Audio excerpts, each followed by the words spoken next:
are China's gray zone tactics and how we likely see them used in Taiwan? As you can see, I'm dressed a little bit differently today. I'm headed to the National Reconnaissance Office in a couple of minutes because I'm on a panel that's going to talk about China's gray zone tactics. So what is a gray zone tactic?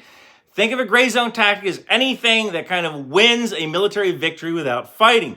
One good example, let's say Russia wants to prevent Ukraine from using American artillery ammunition. How could you do that? Well, you could bomb the factory in Scranton, Pennsylvania, right? That would prevent artillery ammunition from getting sent to Ukraine. Could also cause a war.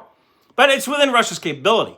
But number two, and this has a lot of plausible deniability, Russia puts out propaganda to weak-minded Americans saying half of all shells getting sent to Ukraine are actually getting diverted to the cartels in Mexico, right? Doesn't matter that the cartel doesn't have artillery, but if enough people think that, it doesn't matter. All it has to do is make some weak-minded politicians think, you know what? I'm not going to vote for this thing because my base really liked this post when I repeated this Russian propaganda. All right, so what's China going to do? Well, most likely when China invades Taiwan, the first couple of days, they're going to put out pictures and videos of Taiwanese frolicking on the beach, throwing frisbees, going to restaurants, and they're going to say, we're actually not invading Taiwan. Here's some proof. We're not invading Taiwan at all. And there's American politicians who are stupid enough to believe that over the intelligence agencies that actually give them good information.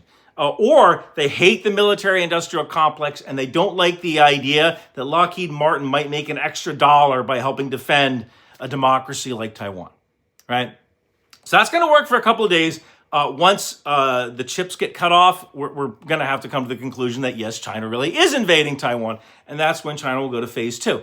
And that's going to involve TikTok.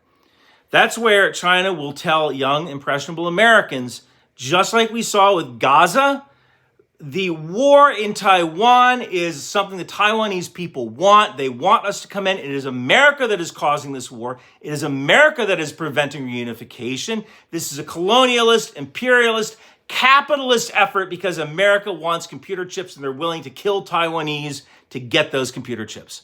And if you don't believe me, look at what happened with a bunch of kids who couldn't find Gaza on a map. And in just a couple of months, all of a sudden they were geopolitical experts. So those are the two things that China is going to do. And I have to get going. But first, hey, back here, 2 books. This is The Wind Machine. It's about an AI war with China. This is The Last Republic.